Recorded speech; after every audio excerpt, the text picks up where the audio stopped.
Hello friends, आप सभी का स्वागत है आपके अपने चैनल नमिता स्टडी स्पेस में। दोस्तों, आज के इस वीडियो में हम हिंदी गद्य साहित्य का इतिहास टॉपिक के अंतर्गत नाटक एवं एकांकी से संबंधित बनने वाले महत्वपूर्ण प्रश्नों के बारे में चर्चा करेंगे, जो आपकी आगामी प्रतियोगी परीक्षाओं के लिए बहुत ही महत्वपूर्ण होंगे। तो देर न करते हुए स्टार्ट करते हैं हमारा आज का वीडियो। आज का हमारा पहला प्रश्न है, पृथ्वीराज की आंखें शीर्षक नाटक के रचयिता कौन हैं? उदय शंकर भट्ट, लक्ष्मी नारायण मिश्र, राम कुमार वर्मा या सेठ गोविंद दास? इसका सही उत्तर है option C, doctor Ram Kumar Verma. Doctor Ram Kumar Verma वर्तमान एकांकी नाटककारों में से एक हैं और इनके प्रमुख नाटक हैं पृथ्वीराज की आंखें, रेशमी टाई, चारुमित्रा, बादल की मृत्यु, सप्तकिरण, रजत रश्मि, रिमझिम, इंद्रधनुष, पांजन्य, कौमुदी महोत्सव, मयूरपंख आदि। हमारा अगला प्रश्न है, बकरी नाटक के रचयिता कौन हैं? मोहन राकेश, उपेंद्र नाथ अस्क, हबीब तनवीर या सर्वेश्वर दयाल सक्सेना? इसका सही उत्तर है ऑप्शन डी, सर्वेश्वर दयाल सक्सेना। सर्वेश्वर दयाल सक्सेना के नाटकों में बकरी, अब गरीबी हटाओ तथा कल भात आएगा आदि नाटक शामिल हैं। और साथ ही यह भी ध्यान में रखिएगा कि बकरी विलाप के लेखक भारतेंदु हरिश्चंद्र जी हैं। बकरी नाटक के लेखक सर्वेश्वर दयाल सक्सेना और बकरी विलाप के लेखक भारतेंदु हरिश्चंद्र। हमारा अगला प्रश्न है, वह स्थान जहाँ नृत्य, नाटक, खेल आदि हों क्या कहा जाता है? रंगमंच, मंदिर, विद्यालय या पुस्तकालय? इसका सही उत्तर है ऑप्शन ए, रंगमंच। वह स्थान जहां नृत्य, नाटक, खेल आदि हों रंगमंच कहलाता है। और नाटक खेलने का स्थान या कोई ऐसा स्थान जिसे आधार बनाकर कोई काम किया जाए उसे भी रंगमंच कहते हैं। रंगमंच में पर्दे के पीछे के स्थान को नेपथ्य कहा जाता है। बढ़ते हैं अगले प्रश्न की तरफ। हमारा अगला प्रश्न है, हानुस नाटक के रचनाकार कौन हैं? कुसुम कुमार, रमेश बख्शी, भीष्म साहनी या मोहन राकेश? इसका सही उत्तर है ऑप्शन सी, भीष्म साहनी। हानुस नाटक के रचनाकार भीष्म साहनी हैं। हमारा अगला प्रश्न है, निम्नलिखित में से कौन सा नाटक जयशंकर प्रसाद द्वारा रचित नहीं है? स्कंदगुप्त, करबला, चंद्रगुप्त, ध्रुव स्वामिनी? इसका सही उत्तर है ऑप्शन सी, करबला। करबला नाटक मुंशी प्रेमचंद्र द्वारा लिखा गया नाटक है। बाकी स्कंदगुप्त, चंद्रगुप्त और ध्रुव स्वामिनी जयशंकर प्रसाद द्वारा लिखे गए हैं। बढ़ते हैं अगले प्रश्न की तरफ। हमारा अगला प्रश्न है, हिंदी का प्रथम दुखांतक नाटक कौन सा है? अंधेर नगरी, भारत दुर्दशा, रणधीर प्रेम मोहिनी या कली कौतुक?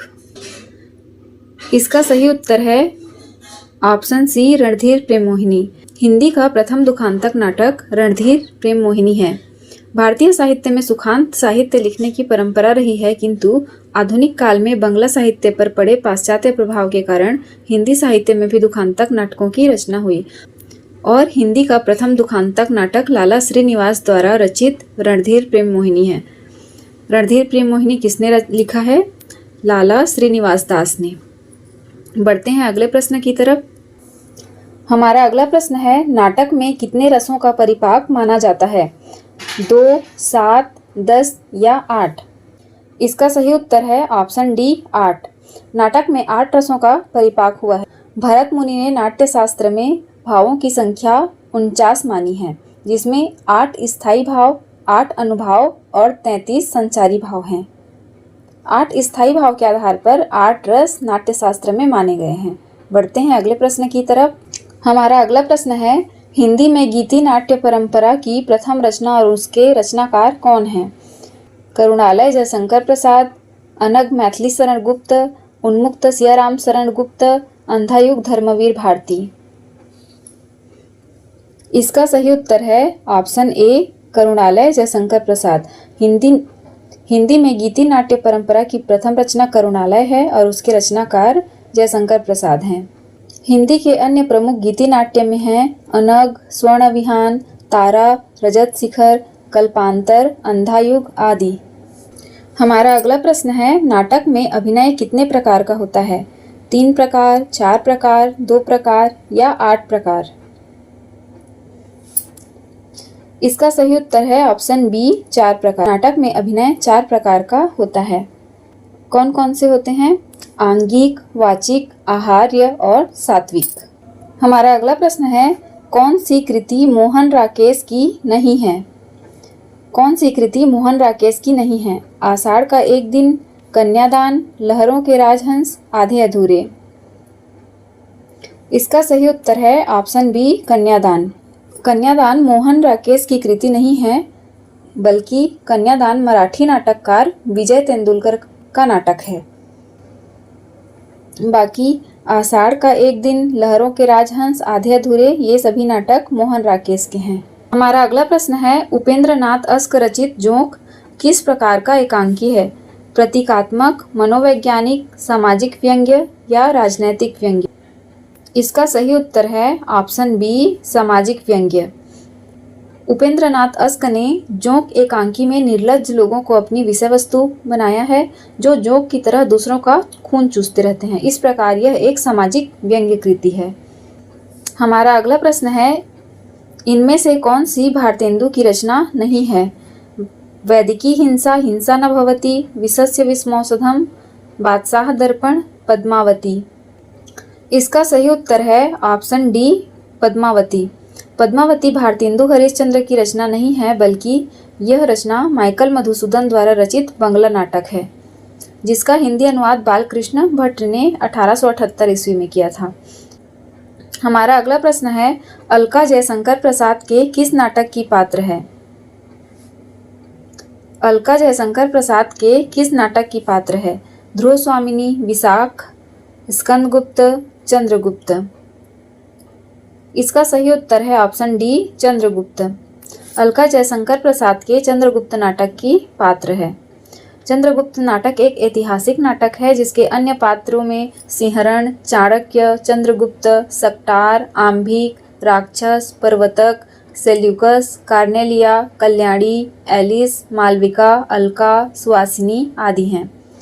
और चंद्रगुप्त नाटक कब लिखा गया था? तो 1931 ईस्वी में यह नाटक लिखा गया था।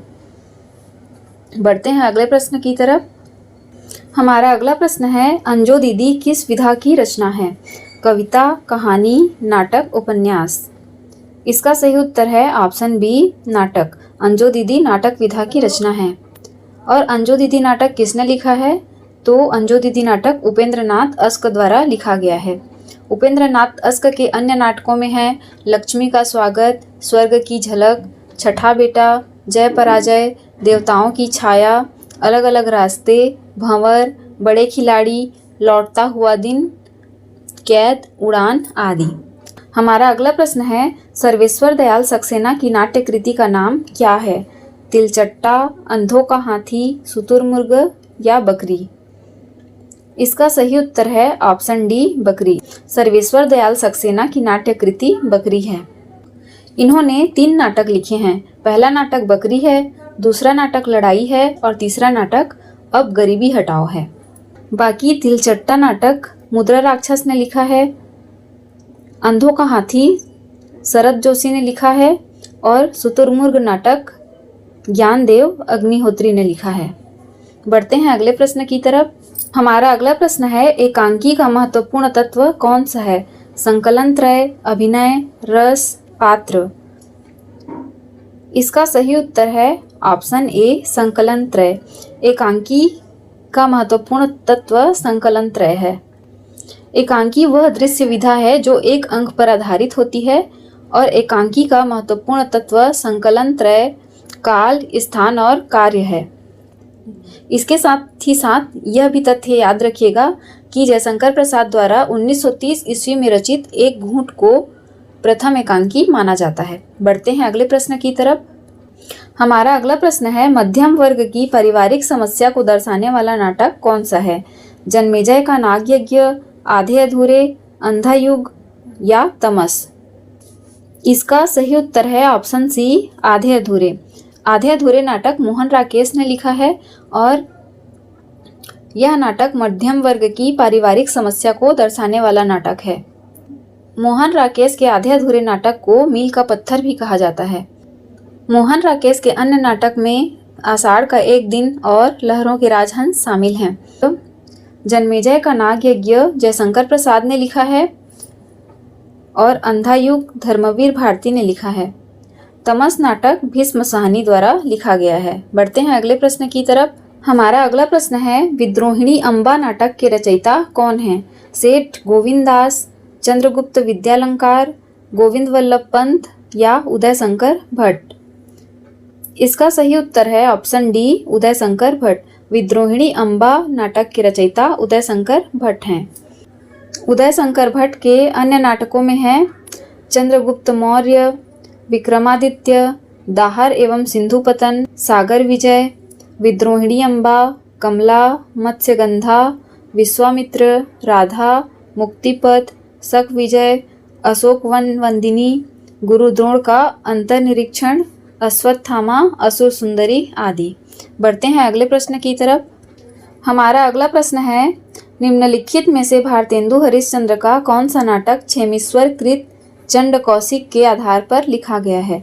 सत्य हरिश्चंद्र, वैदिकी हिंसा हिंसा न भवति, विशस्य विस्मौषधम या श्री चंद्रावली? इसका सही उत्तर है ऑप्शन ए, सत्य हरिश्चंद्र। सत्य हरिश्चंद्र 1875 ईस्वी में भारतेंदु हरिश्चंद्र द्वारा अनुदित नाटक है और यह नाटक क्षेमेश्वर कृत चंड कौशिक के आधार पर लिखा गया है। बढ़ते हैं अगले प्रश्न की तरफ। हमारा अगला प्रश्न है, हिंदी नाटकों के मंचन में यक्षगान का प्रयोग किस निर्देशक ने किया? गिरीश कर्नाड, इब्राहिम अलकाजी, सत्यदेव दुबे या कारंथ? इसका सही उत्तर है ऑप्शन ए, गिरीश कर्नाड। हिंदी नाटकों के मंचन में यक्षगान का प्रयोग गिरीश कर्नाड के निर्देशन में प्रारंभ हुआ था। हमारा अगला प्रश्न है, धातु सेन प्रसाद के किस नाटक का पात्र है? राजश्री, चंद्रगुप्त, ध्रुव स्वामिनी या स्कंदगुप्त? इसका सही उत्तर है ऑप्शन डी, स्कंदगुप्त। धातु सेन नामक पात्र जयशंकर प्रसाद द्वारा रचित नाटक स्कंदगुप्त का पात्र है। स्कंदगुप्त नाटक के अन्य पात्रों में हैं पुरुगुप्त, अनंत देवी, देवसेना, विजया, भट्टार्क, बंधु वर्मा आदि। बढ़ते हैं अगले प्रश्न की तरफ। हमारा अगला प्रश्न है, कालक्रम की दृष्टि से निम्नलिखित नाटकों का सही अनुक्रम क्या है? इसका सही उत्तर है ऑप्शन ए, आषाढ़ का एक दिन, लहरों के राजहंस, आधे अधूरे और पैरों तले जमीन। आषाढ़ का एक दिन नाटक 1958 में लिखा गया था, लहरों का राजहंस 1963 में लिखा गया था और आधे अधूरे 1969 में। हमारा अगला प्रश्न है, शकुंतला की अंगूठी के नाटककार कौन हैं? सुरेंद्र वर्मा, रमेश बख्शी, प्रभाकर श्रोत्रिय या शंकर शेष? इसका सही उत्तर है ऑप्शन ए, सुरेंद्र वर्मा। शकुंतला की अंगूठी के नाटककार सुरेंद्र वर्मा हैं। इनके अन्य नाटक में हैं द्रौपदी, सेतुबंध, नायक खलनायक विदूषक, सूर्य की अंतिम किरण से सूर्य की पहली किरण तक, आठवां सर्ग, छोटे सैयद बड़े सैयद, एक दूनी एक, कैदे हयात आदि। बढ़ते हैं अगले प्रश्न की तरफ। हमारा अगला प्रश्न है, किस प्रसिद्ध हिंदी साहित्यकार ने शेक्सपियर के 12 नाटकों का हिंदी भाषा में अनुवाद किया था? महादेवी वर्मा, रांगेय राघव, जयशंकर प्रसाद या मन्नू भंडारी? इसका सही उत्तर है ऑप्शन सी, रांगेय राघव। रांगेय राघव ने शेक्सपियर के 12 नाटकों का हिंदी में अनुवाद किया था और इसी कारण इन्हें भी हिंदी का शेक्सपियर कहा जाता है। तो हिंदी का शेक्सपियर किसे कहा जाता है? रांगेय राघव को। हमारा अगला प्रश्न है, हिंदी साहित्य में नाटकों का जन्मदाता किसे माना जाता है? जयशंकर प्रसाद, प्रेमचंद, भारतेंदु हरिश्चंद्र या महादेवी वर्मा? इसका सही उत्तर है ऑप्शन बी, भारतेंदु हरिश्चंद्र। हिंदी साहित्य में भारतेंदु हरिश्चंद्र को नाटकों का जन्मदाता माना जाता है। भारतेंदु हरिश्चंद्र आधुनिक हिंदी साहित्य के पितामह भी कहे जाते हैं और इन्हें भारतीय नवजागरण के अग्रदूत भी कहा जाता है। हालांकि भारतेंदु से पूर्व भी कई नाटककारों ने नाटक लिखे हैं, फिर भी नाटकों को नियमित रूप देकर खड़ी बोली में लिखने की शुरुआत का श्रेय भारतेंदु हरिश्चंद्र को हुई जाता है। इन्होंने वैदिकी हिंसा हिंसा न भवति, सत्य हरिश्चंद्र, भारत दुर्दशा, अंधेर नगरी आदि मौलिक नाटक लिखे हैं और भारतेंदु हरिश्चंद्र के पिता गिरिधर दास द्वारा लिखित नाटक नहुस को भारतेंदु ने हिंदी का पहला नाटक माना है। तो आज की वीडियो में बस इतना ही। वीडियो अगर अच्छा लगा हो तो वीडियो को लाइक करें, शेयर करें, चैनल को सब्सक्राइब करें और अपना सपोर्ट बनाए रखें। धन्यवाद।